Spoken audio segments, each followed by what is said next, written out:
Well, good morning, Good Shepherd. Is everybody okay? I used to start as we began worship by simply saying good morning, church, and your response was good morning, Chuck. So let's see if you still remember after 36 years. Good morning, church. Good morning, Chuck. Thank you. It's good to be with you this morning. I understand that I have to be somewhere else about halfway through this, so we'll see if there's no margin for error in that. Let me tell you. I just want to say it is good to be with you this morning and appreciate Michael's invitation. Usually I get invitations from the pastors of this church to come back for anniversaries. Sometimes I can come and, excuse me, sometimes I can't. I guess there's just something about propping up the founding pastor in front of the church and to help them be grateful for how far they have come. He doesn't look like himself. He's aged a little, maybe. It doesn't matter. Michael Burkett, though, was the only one who's invited me back twice. That may say about the courage of your pastor, or it may be an issue that needs to be taken up with your PPR committee later in the week. Ask him if there was anything going on in the church this week, and he said, after a long silence, well, it's our 36th anniversary. You'll be preaching 4 services, beginning at 8:30, doing 2 at 11. There'll be food afterward, of course. We're in our 7th week of a 9-week series. I'll send you the theme and the text if you want. And it happens to be the weekend of General Conference meeting in St. Louis. Probably the most significant event in the life of United Methodism in the last 2 or 3 generations. Nothing's going on at all in the life of this church. But we wanted to begin with the text. You've been working through a process, who are we, and looking at ways to become more and more devoted to Jesus Christ and His life in you. And so we'll continue that so that you can check that Sunday off your list and go on to the remainder of your series. The first part of that series comes from the language in Leviticus 19:10. You shall strip your vineyard or gather the fallen grapes of your vineyard. You shall leave them for the poor and the alien. I am the Lord your God. The book of Leviticus is one of those first examples of the people of Israel trying to get their act together. Moses is trying to congeal this motley crew of slaves that had been held in Egypt and now find themselves trying to find a way just to get along with one another. Leviticus gives us those things that make a difference in our lives, those things that kind of bring us together. And so he says in the very first part of that chapter 19 that we're not supposed to overkill anything. That when we harvest the grapes, we leave some grapes on the vine. We leave those grapes that we have dropped on the ground for people to come and to harvest those themselves. People that don't have the means, don't have land, don't have resources, but they can come and have enough to maintain their lives. And so he does that. It also says that if the fields are harvested, that you don't go around and cut down everything. You leave a part for gleaning, so that people that need the wheat and the flat barley, that can come and pick that up and have food to eat. It's an important part of who they are. It's about caring for our neighbors. In fact, it's in this series, it's the lowest common denominator. You don't have to do very much if you're a landowner. You don't have to go above and beyond anything. It's the basic. It's what you are. It's who you can be. But Leviticus says that if we do that, then we're beginning to make a difference in the life of the world by caring for other peoples. That's taken another step in Matthew in the 41st verse of chapter 5. You know, it's the Sermon on the Mount, in which which reminded that if anyone forces you to go 1 mile, go also the 2nd mile.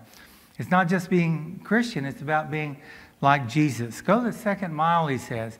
In Jesus' world, Roman soldiers were often allowed to compel the Jews to carry their packs, big, ominous backpacks, carried heavy things.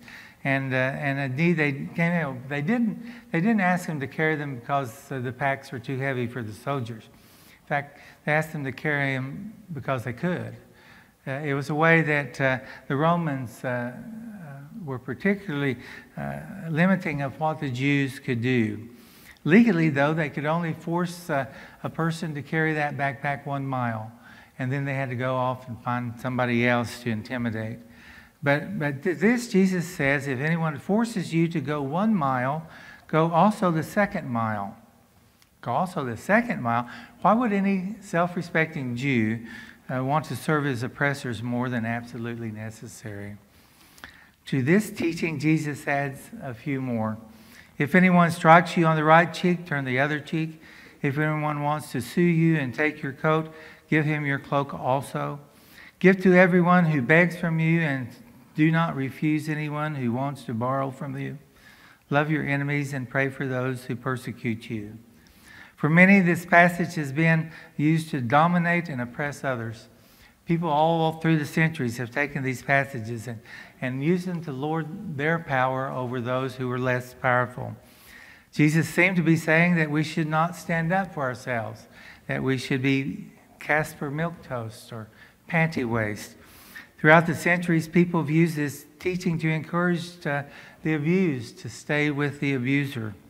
They have been used to keep the oppressed in their places, and to even as a justification for slavery and other atrocities of injustice. Turn the other cheek. Go the 2nd mile.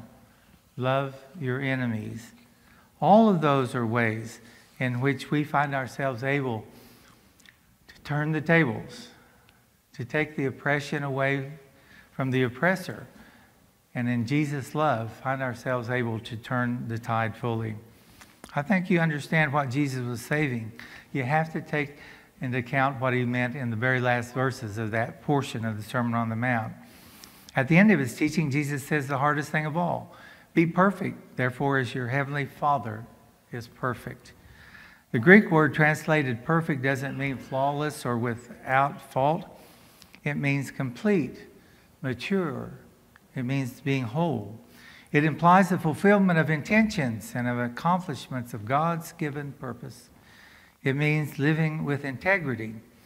To be perfect as God is perfect is to have a faith that takes into account God's vision. Mark Siriano says the call to perfection is a call to the highest and best within us, to raise our sights and join God in creating a more compassionate world, and to create among us a true community based on self-giving. Jesus' teachings aren't a call to knuckle under and to accept the abuses thrown at us. Jesus' teachings are an invitation to see the world through God's eyes. For what Roman soldier would expect that after forcing you to carry his pack, you'd be willing to carry it another mile? That would have been shocking, probably even unheard of. But going the 2nd mile suddenly gives the oppressed the power.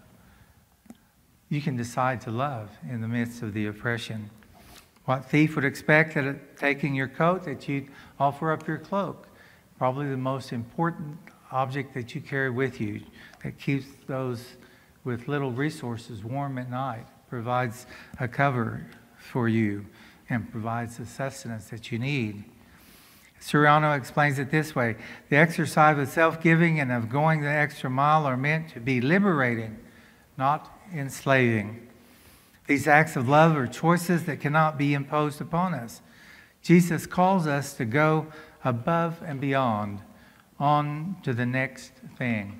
A few years ago, I encountered a book called Love Does by Bob Goff. It was recommended to me by one of my young pastors when I was a district superintendent. And so when our young pastors recommend something, I always try to get those and study them well, because that was from another generation. Bob Goff is a little eccentric. He offices out of one of the areas in Disneyland in Los Angeles. He doesn't have an office of his own.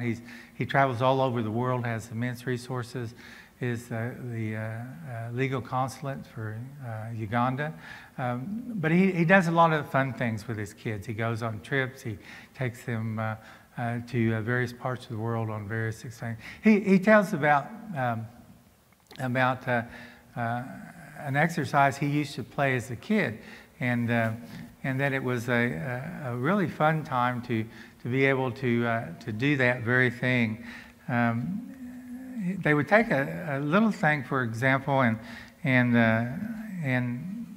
go to a house, and the game was called Trading Up. You take something small and you would try to get something worth more for it. So that's what they did as kids. They would go around the neighborhood, and the game was to come back to see who had traded the farthest up. It was a big deal.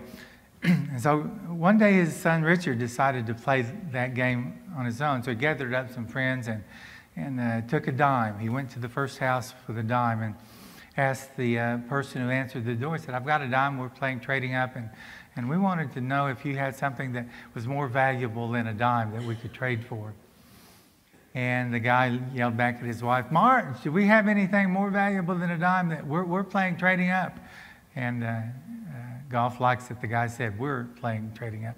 And so they brought out a mattress and gave it to him. And so he traded his dime for a mattress. And so they took the mattress to the next house, his friends helping him carry it, and they walked to the door and rang the doorbell and asked if they had anything more valuable than a mattress. They walked away with a ping pong table. And with the ping pong table and his friends carrying a leg of the ping pong table to the next place, they left that place with the head of a moose head that they had. Well, I won't bore you with the other 5 places they went, but suffice it to say, the last place they traded was for a pickup truck, and so he went from that dime to a Dodge, and was able to. But what he did with that pickup truck is he looked carefully at ways that he could. He didn't need a truck. Don't even know he was old enough to drive, but he gave it to someone who did need a truck, and suddenly life was different. Our journey through discipleship is a little like that. We're taught as we grow to start small, and then to work our way up as we become accustomed to what God is doing. We start with leaving stuff on the ground and around the edges of the field for those who are poor, to suddenly turning our lives in a way that we can counter the oppression of our day with the love of Jesus Christ. That we can go the second mile. We can turn the other cheek. We can offer up our cloak. We can do all those things in the Christ. And then when we do all of that, we're suddenly ready for what it is to be mature and complete, to learn to love our neighbors, and not just love our neighbors, but to love our enemies as ourselves. Probably the hardest thing we do, finding a way to open our hearts and our lives to people who do not like us. And yet that's the essence of discipleship. That's who we are, called to be Christ's body in this place. Loving and praying for, and not just praying that they can come around to your way of thinking, but loving and praying for them just for who they are and what they're about. You may have heard there's a general conference going on in St. Louis. It is the most significant event in the life of our denomination, and I think 2 or 3 generations. The issue is human sexuality and how we embrace one another. If you go to that website, go to our conference website, there's a link that will show you, and you can download a schedule. You can watch the plenary sessions as they're going on. You'll hear language that sometimes is excited language, passionate language. I don't want you to think for a minute, if you do go online, that folks hate each other. They don't. everyone at General Conference is, I think, committed to what they feel God is calling them to in a special time and a special place. It really is a chore for those 834 delegates. We have 7 clergy and 7 lay people who represent us, and they have alternates who participate in the proceedings, but we only have those 14 votes as part of Oklahoma. The 834 delegates total will make that decision. And I have to admit that I've studied on this a lot the last couple of years. I've been in places all over this country where those issues have come before us. How will it affect the life of the local church? What will the trust clause be like? Who gets what property if churches are allowed to leave the denomination? How do we get along with one another? What difference does it make, Rusty, for the Board of Ordained Ministry in having to decide the things that we will have to decide? And I have to admit, I don't have a clue what's going to happen. I'm confident and I trust the leadership that is there. I sent an email to the chair of our delegation just Friday saying that I'm confident that you will be in Christ's hands as you make the decisions that you need to make.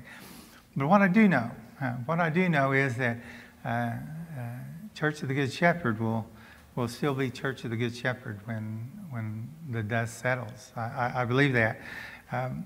The mission statement of the United Methodist Church comes from paragraph 120 in our book of discipline. It simply says, the mission of the United Methodist Church is to make disciples of Jesus Christ for the transformation of the world. And it goes on to say that the local church is the arena in which discipleship happens. And so we grow in grace as the United Methodist Church. We grow in grace one step at a time. And we do that for the next 36 years until you come and prop me back up and whatever you want to do. It's fine with me. I won't care. Well, thank you for the 36 years. I know this is a celebration and I don't want to get too serious, but I know you don't like to hear about the trailer house. I've learned that from my time being here. You don't like those stories. But I'm going to tell you one anyway. It's a story that happened very at the very beginning. The trailer wasn't hit. We didn't have it ordered yet. This property here on 15th Street was 10 acres of pasture land. We had to come through the access to the drilling site just over here to get into the property. That was probably the hardest thing, to get a key to that. But that's how we got in, and we would come and plan and dream and around. But as we started, the Conference Board of Global Ministry said, you got to get a sign up so people know that something's going on out there. So we went and ordered a sign and said, well, we got to put a name on a sign. And we didn't know what to put on the sign. And so we weren't, today when a church planter goes out, they go out with the name of the church in their hip pocket. I mean, that's the very first thing to do. They may go and spend days in prayer and meditation thinking on that, or they may have thought it up after they had a bowl of chili that afternoon. I don't know what, but they always have that name, and that's how they start with the name. We didn't do that. We thought, well, we'll figure out who we are later on. And so we thought, well, we're in Southeast Yukon. Let's be the United Methodist Church of Southeast Yukon. So that's what that sign said, right over here on the corner of the property. It went that way forever. And that's what it was. That's how it was advertised. That's what was on the brochures. We had pictures of us in front of that sign. And there we were. About the time we got ready to charter, we decided we needed to have a grown-up name. that Southeast Yukon was a directional name, you know. It's like when OSU and OU schedule their pre-conference football season, they choose names with directions in front of the university name. because you're supposed to be able to name schools that have a direction in front of their name. We didn't always do it at OSU, but that was the idea anyway. So we didn't want to have a name with a direction in it. So we began to, like East, Southeast, St. Louis University or something like that. Well, we needed to have another name. So we gathered in that double-wide trailer. I won't say any more about the double-wide. And we ate. We always ate. Nothing ever really changes, does it? We put up the newsprint and the marker boards, and we went to work, and probably had more fun than I've had in my 44 years of active ministry. Out came the names. New Wave United Methodist Church. Everyone could dye their hair the color of the liturgical seasons. Don't you love it? Somebody had, I think. Some of our younger pastors, they wear Converse tennis shoes, the color of the liturgical season that goes with their stoles. We want to be church of the four-wheel drive. That back then, Southwest 15th wasn't paved, and when it rained and was snowy, we often had to dismiss worship and go pull somebody out of the bar ditch. It wasn't unusual at all. Well, not much has changed out there, has it? It's still pretty much a mess. We looked at all kinds of names. We looked at every one of the disciples, except maybe Judas.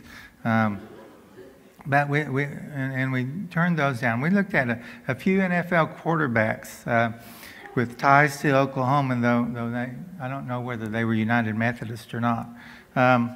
We looked at corporate sponsorships like Southwestern Bell, United Methodist Church, but that like had a direction in it, so we couldn't use it anymore. Don Harris wanted us to get corporate sponsorship from Kerr McGee. I kind of like that. Kerr McGee, UMC. Could be a rap song.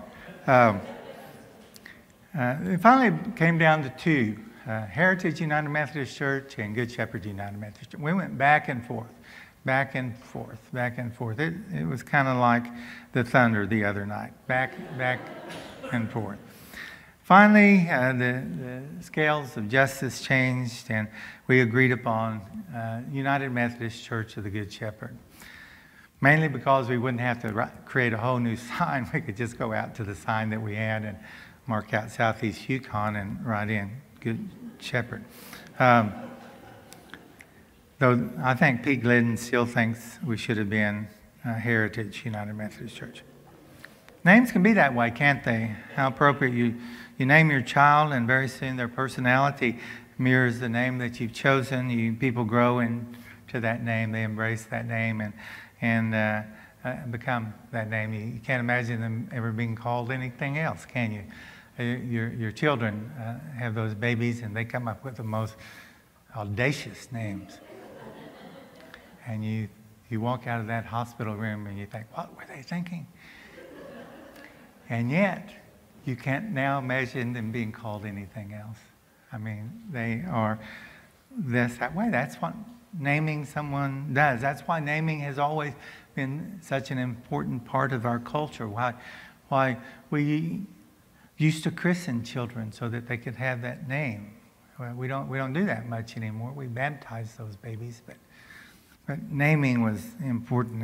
And you, for 36 years, you've been chosen to be the embodiment of the Good Shepherd in your commitment to vital worship and your ministry to children and youth, the mission to the least, the last, and the lost.